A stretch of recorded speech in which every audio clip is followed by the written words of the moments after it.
Going good, man. I'm feeling good. This next matchup is, I think, of all the matchups that we expect to be, I don't want to use the term one-sided, but it's definitely an underdog story. Polterizer is, he said it himself, like he is definitely understanding that he is not of like the top level compared to the world-class players that we have in this bracket, but he had to earn his way here through an Italian qualifier that took place, and he won that tournament. And of course, he is a champion in his own right, which is why he's here. Now, we are moving into Group B. We have Rafa versus Ron in Group A, which we're waiting on, I believe. And while we do that, we're going to get the first initial matches out of Group B out the way. So Cooler versus Polterizer, and then Razy versus Cypher. That match has some juice. That's going to be an interesting one. Absolutely. I mean, they've got some history, so I'm looking forward to that one in particular. Yep, and I think we're moments away from seeing it. Up first, we've got to get Cooler versus Polterizer out the way. Cooler off a very, very impressive showing at PGL, second place. I mean, that's so close, losing to the likes of Rafa. I mean, that was a legendary match. It almost felt so strange how it had been a long time since we'd even seen that take place between two players like that. Yeah, absolutely. It was a grand final for the ages. And not to forget, but earlier this week, actually, or last week, he went pretty far into the ESWC French tournament as well. Made it to the semifinals, I believe. So Cooler definitely in great shape. Polterizer, very little we actually know about him in terms of his Quake champion skill. He definitely did well qualifying for this tournament, but the question remains, will he be able to stand up against the might that is the Russian legend Cooler? It's a nice story for Polterizer, showing that Quake champions, on top of being able to bring new players into the fray or allow younger talent like Wenger, for example, to explode onto the scene, it also means that old school players that played Quake many years ago, even at a high level, Champions has given a lot of players the opportunity to come back into the fray, which is what Polterizer is. He said it himself, he'd been to about 10, 15 major lands a long time ago during Quake 3, which is understandably probably where he knows Cooler from. Yeah. But it's been a long time since he's competed, and this has been his first big time since then to get back into the mix. And I mean, what a pool of players to jump in. He had the group of death 100%. Oh, yeah. Not to take away from any of our players, but the fact that you've got Cypher, Razy, and Cooler in your group is kind of like a, oh my word. Yeah. But while we get into our match, I believe we actually have the champion picks, the map picks, and all that good stuff as well. So we can see that, player A being Polterizer here in the bracket took away the Ranger, and Nyx was removed as well. So Nyx and Ranger will not be seen in this matchup. And in terms of maps, understandably, Blood Run was taken away. Yeah. I mean, if you're going to face against like Cooler or any CIS legendary Quake player, you probably don't want to play on Blood Run. But we can go through. Pick 1 was Corrupted Keep. Yep. Pick number 2 is going to be Awoken. And if it goes to a map 3, we're going to be going on Blood Covenant. So what do you reckon about the map picks, and what do you reckon about the champion bans as well?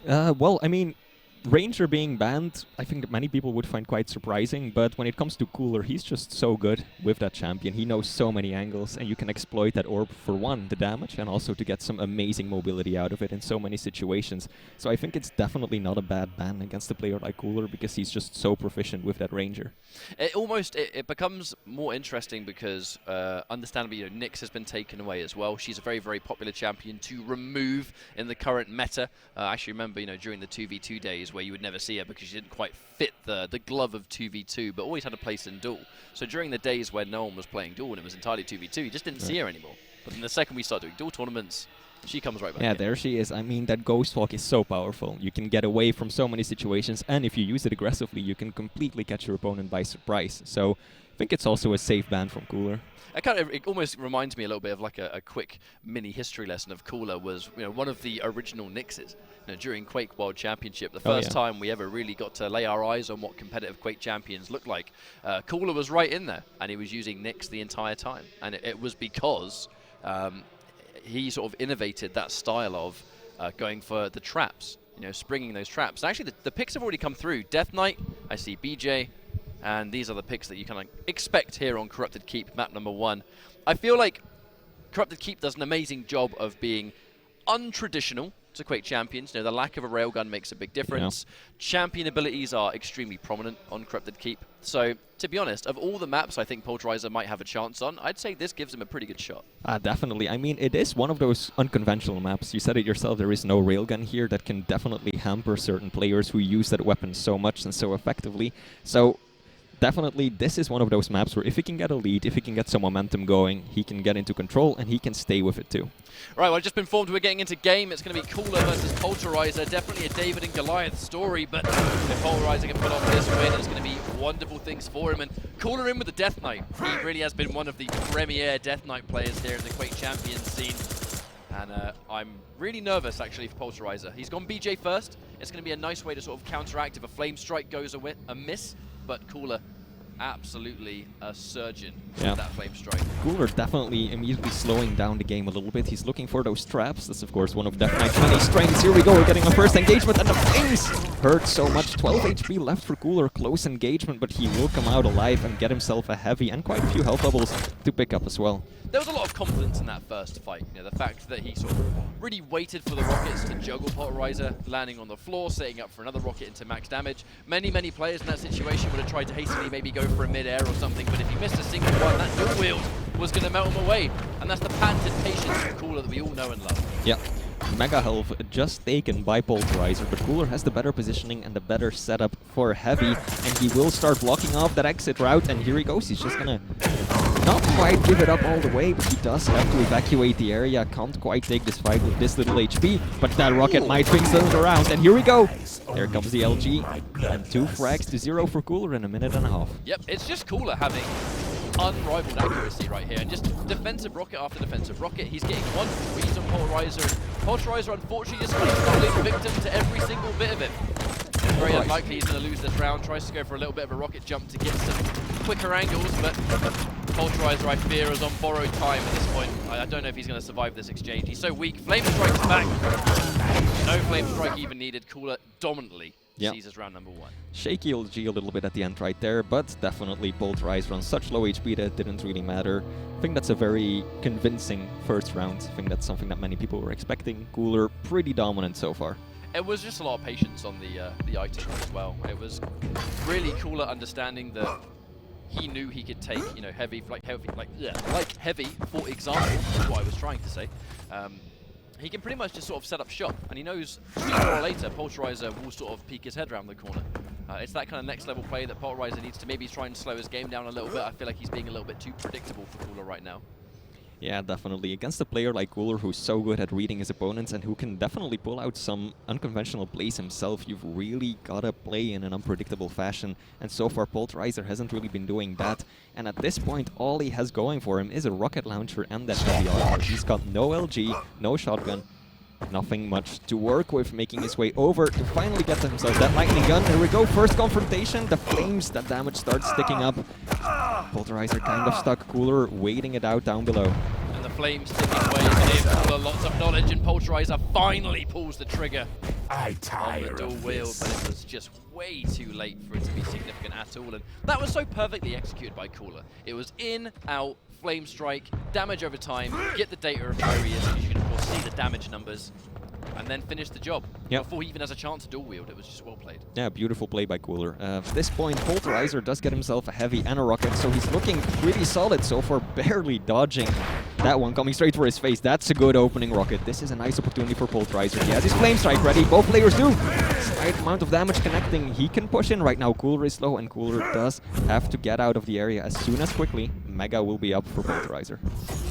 That was a good fight for polterizer. Now he's obviously been able to collect the LG as well as a Mega. Just put him in a wonderful position. Able to quickly get out of there, get a bit more extra rockets before he took one of those directs, which would have been bad news.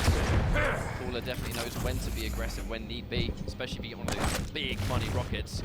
But the Death Knight mirror I always find to be quite an interesting matchup, because if one person misses a Flame Strike and the other one doesn't, it's a very easy advantage to be in.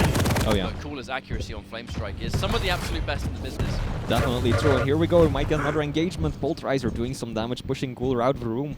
Looking for that heavy, some slight exit damage. Nothing more will come out of that, and both players similarly stacked.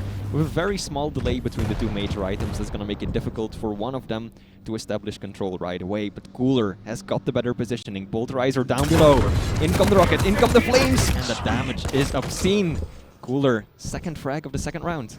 Cooler with a great understanding there in just general execution, knowing that he's got that sort of top-down shot and polterizer can't see him. Just rocket and Flame Strike at the same time. If he doesn't know you're there, there's a good chance they're both going to connect. Yeah. Kind of almost reminds me of a Keel combo as well, you know, when you go for the grenade and the rocket simultaneously as well. But Cooler just playing this so... I find that there's a real sort of level of discomfort in how he's approaching this map. Yeah. Like he's not been caught off guard yet. Nothing really seems to have taken him by surprise. Yeah, he's such a consistent player. He knows the game, he knows what he's capable of himself, and he plays his game so well too. But now Mega Health is still up, and that will be going to polterizer as well. Despite being 2 champions down, he's got some solid control going for him. But Heavy does look like it will be going to Cooler, and there is around a 10-second delay between the items, so one player might be able to rotate the 2 of them for perfect control. Yeah, it took a significant amount of time for Cooler to actually take that Heavy too. It goes to show there's a lot of confidence there, and that Tri-Bolt's going to give him knowledge, if anything else. That was a lot of damage out of that Tri-Bolt. Polterizer definitely standing too close to the edge right there. Here we go, LG on LG. Cooler getting that top control, but Polterizer definitely putting out more of the damage right here. Heavy up in just a second. Polterizer isn't going to contest for that just yet. I almost wonder if Cooler is almost surprised that Polterizer didn't try and fight for that Heavy. There feels to really have been no major fights taking place near any of these pickups. It's been Cooler collecting what he wants and Polterizer being almost timid to try and fight him for it. Yeah, I think it's not a bad thing for Polterizer to try and slow the game down a little bit though. Oh. Which is something he definitely didn't do right there, because so far he's really been playing what I feel like is Cooler's game. He's giving Cooler a lot of opportunities, and Cooler can just run around the map and do whatever he wants for the most part. So Polterizer probably wants to slow it down a little bit, start getting into his own game. It's one of the scariest things to do against Cooler though, is allowing him to do what he wants. Yeah. Because Cooler has always been one of the most methodical players in our scene, and just the ability to slow the map down to a snail's pace, play it 1 pickup at a time, not afraid at all of winning a timeout. And this is good for Polterizer. He did have the LG, a weapon that Cooler still lacks, but unfortunately wasn't able to really capitalize off of it. And he's looking for that rocket. There come Cooler, the Flame Strike being baited out. And a little bit of a sketchy move right there on the bounce pad, but Cooler will go down, and this is Polterizer's first frag this matchup.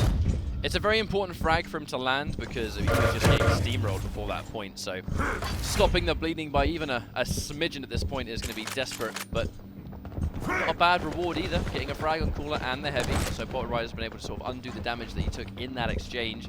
The danger now is that he's been suffering against the Death Knight pretty much exclusively. Now he has to face off against a BJ with dual wield and with a pretty decent amount of weaponry. We haven't really needed to see any of Cooler's other champion lineup yet.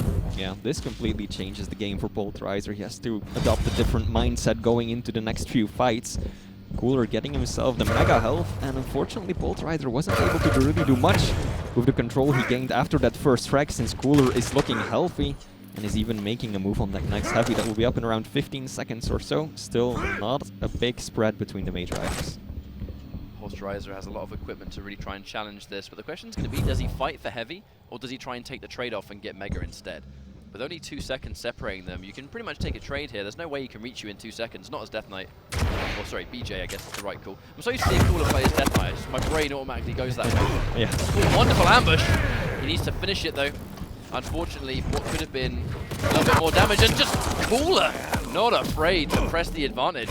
Yeah, I think that at this point Polterizer needs to start picking up on a pattern right there, because this is the second frag he gave away by sitting up there, and Cooler just brute forcing it through the teleporter, coming up behind them. Polterizer not expecting it at all, but here we go, get another engagement. Polterizer going with the dual shotty, but he won't be able to put out enough damage, and Cooler is gonna pick up another frag, and he might find Polterizer again. Oh, LG! No Mega for you, my friend. And that kind of goes back to what I was worrying about. Like, in all of these positions where Cooler was consistently catching Polterizer off guard, springing trap after trap after trap, even though he's lost Death Knight, he now had BJ, who is just as good, if not more effective, at actually killing you if he does manage to take you by surprise, which is what happened there twice in a row. Yeah. Yeah, I think the first map kind of went the way many people, myself included, would have expected. Cooler oh so dominant. Polterizer just getting 1 frag as opposed to Cooler's 9. We'll see if they'll be able to reset that in the next map, which will be Awoken.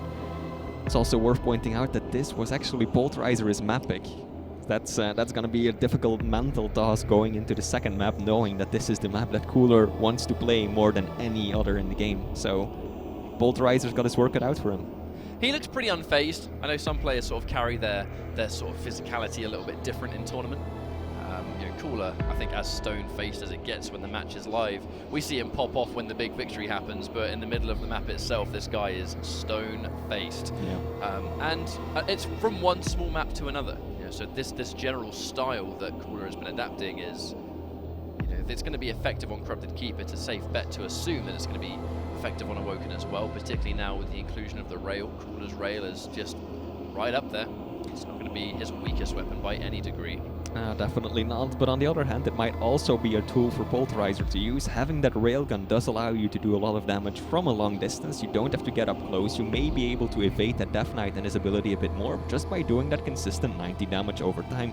So that might be an opportunity for Polterizer to get back into this, get himself some control, and make something happen on map 2. It is kind of crazy how drastically playstyles can change with just the inclusion of one weapon, isn't it? And the second you have that rail, you don't really need to be in a position where you're at risk of those ambushes, but it's going to be BJ first. This does not surprise, neither does the Galena pick. Galena is going to be on both sides there now. Death Knight for Polterizer. Is Cooler going to tie this knot and give us a mirror match? He is indeed, so Death Knight gets selected again, and a complete mirror team composition. Interesting to see. I definitely kind of expected this pick from Cooler. He tends to go with what works, right? Yeah. Back whenever there's a meta of champions that he likes and can sort of universally cover the job, he tends to stick with them. Yeah, of course. And I mean, why would you not? If it works, no real reason to switch it up. I mean, he won that first map so convincingly. Mirror picks might be exactly what he needs to do the same on map 2. We're about to get into that one in just a few seconds. Yep, Cooler's given us an impressive result in the first map, but by all means, there's a little bit more work left to go here on Awoken. Polterizer significantly down in that first map.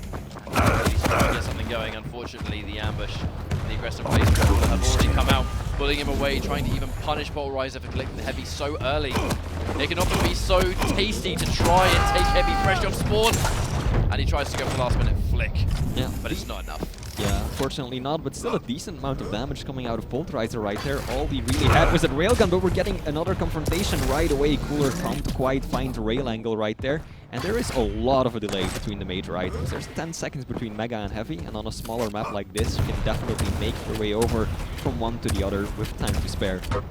And it's not champion specific either, like that's the main thing, is that all you really need is a rocket launcher to run that circuit in record time. Yeah. Get some defrag moves going.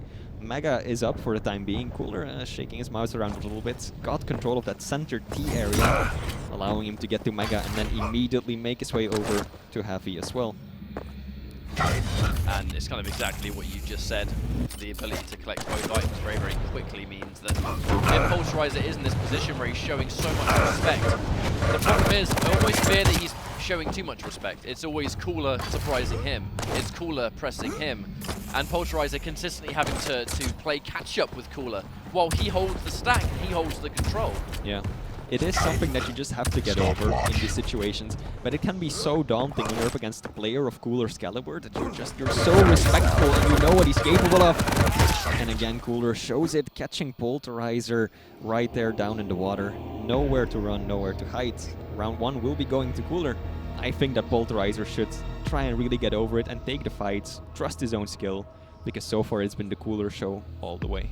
The issue he's finding is that the more and more he's getting punished for trying to take some of the big pickups, the more reluctant he may be to collect it. Like right there was no way he wanted to run down and take that heavy. He wanted to try and get Cooler to take it first, make a play on the pickup, but Cooler's general combat skill was just superior. He hit his flame strike, he hit his shots, and Polterizer still couldn't take this fight. Right now, I wonder if he's feeling like can I even do anything here? What's going on? Oh! Cooler even catching him completely off guard right there. Polterizer really low. Cooler's got the controls, got the weapons. Polterizer is stuck on the rail side of the map. Cooler no doubt on the hunt. He smells that his prey is weak. Heavy will be going to him. This could be an opportunity for Polterizer to do some exit damage. Yeah, just listening out for the heavy to be collected and planning your rocket accordingly. Cooler goes in and out. And that's one of the main things that actually is different between them, I think, is how quickly just micromanage. You know, I want to get the heavy, I'm in, out in a second, can't land a shot. No, there's such little risk behind his plays right now, and catches an amazing spawn. Polterizer, I fear, is going to go down for another time. Able to survive a bit because the totem, but still going to be weak. Does Cooler go in for BJ here? Oh, Galena mirror match, okay. Yeah. I was expecting maybe we might have seen a BJ to try and like refrag a little bit, but Cooler, not the kind of player to take that risk, I don't think. No, definitely not. Cooler is so content just playing it passively, doesn't want to take fights that he's not comfortable taking. And polterizer's got another token left, and that's exactly what saved his life in that previous confrontation, rather. And there we go, Cooler getting that 75 damage off. Polterizer oh so weak. Russian pushing in with the rocket jump, and nowhere to go once again. Polterizer. Final round, perhaps. Yeah, that totem on the teleporter was the beginning of the end. Polterizer for a split second did not use the teleporter. I thought it was because he knew there must have been a totem there, but I'm assuming going back on his original decision and using it anyway, taking so much damage, he cannot survive what comes next. And this is definitely on the verge of being our fastest series of the day. Cooler on match point, 1 round away, and he's going to be moving on to face either Razy or Cypher. And unfortunately for Polterizer, if he loses here, he has to face in loser's bracket either Razy or Cypher. This has been a savage bracket if I've ever seen one. Yeah, absolutely. I mean, there's just no good rolls of the dice right here. No matter where you are, no matter who you play first, you're always going to have to play at least 1 or 2 of these amazing players. Polterizer currently on the BJ, changing it up a little bit. Cooler on that Death Knight. That's of course his go-to pick after all this time. Still, Heavy is up, and Cooler again reading Polterizer perfectly, not doing any damage, but there we go. Slight little bit of extra damage on the Tribolt. And Heavy will be going to Polterizer. Oh, nope, spoke too soon. In comes Cooler, no respect given. Your rocket jumps up. Oh, and he waits a little bit too long to take his shot. That was a combination of just, I'm going to be honest, just bad gravity straight up. Cooler having the high ground pretty much means that he had the prediction shot. Now Polterizer immediately with the refrag. Very important indeed to combo those together, but he's very weak. That's the danger. Yep, and yeah, he knows Glader. Just in case Glader is there, he can't risk the teleporter. Yeah, and HP, in comes Cooler. Not enough damage out of Polterizer. And this is Cooler on the match point. He just needs 1 more frag. He's gonna see Polterizer from the corner of his eye. But refuses to take the fight just yet. It's gonna first stack up a little bit more. Heavy is waiting for him, and now we can establish once again a great rotation between the Heavy and the Mega. Good damage out of Polterizer, though Cooler's rockets just aren't connecting. And this is actually Polterizer's best shot yet at making himself around. If he can get 1 round, it's going to be an amazing start now. And BJ actually having the gauntlets equipped fresh off the spawn. I think that was actually just in case. He almost landed it. Yeah, he almost landed it, but 1 good rocket's going to land. Cooler, very weak, taking big damage, but not enough to really deter him, I don't think. And with the dual wield available and the Heavy just collected, Polterizer dropping out of favor very, very quickly. He's got no rockets left either. Yeah, he's still lacking the railgun too. Polterizer out of 2 of the major weapons, and it's gonna be difficult getting either of those. He knows pretty much exactly where Cooler is. Back turned, in comes the rocket. Polterizer easy going to get out of the area. Nope, he's gonna go for the Mega Health first. Cooler can't find the final shot, still pushing in despite his low health. He does have a better positioning out from the dual rockets, and that will be it. Down goes Polterizer, quick 2-0 for Cooler. And he's going to be happy about that one. Yeah, Cooler's going to be moving on now in the winner's bracket, where he's going to face off against either Razy or Cypher. And Polterizer, you know, congratulations for reaching as far as you have so far. He had to earn his way into this tournament. He did have to win the only qualified spot, but I've got to say, to the surprise of no one, Cooler is going to be moving on.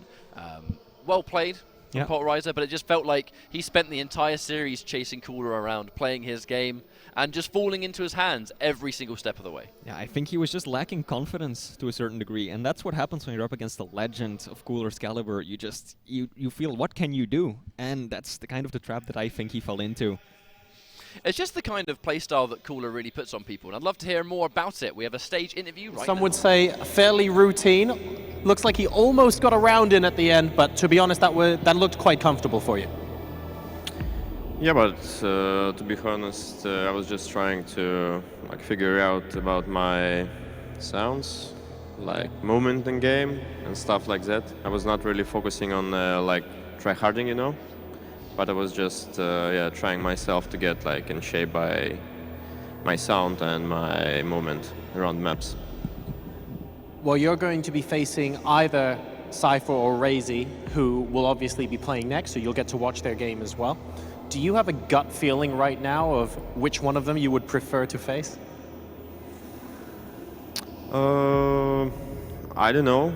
I prefer Razy because Cypher is uncomfortable for me. as a player style. I think this is the reason. Nothing to say. Fair enough. Well, you're now into, of course, the winners match. So you're one match away from being in that grand finals match and proceeding to tomorrow. Things obviously started off on the right foot. Hopefully you've got your settings in place. You've managed to get a feel for the sounds and potentially be preparing for the next match. Are you going to be watching that, or are you going to be resting? How do you feel? Oh, yeah, it's going to be a super interesting match for myself. So, yeah, I'm actually going to watch for sure. But if possible, I will take a break to go outside, maybe eat something, maybe drink coffee.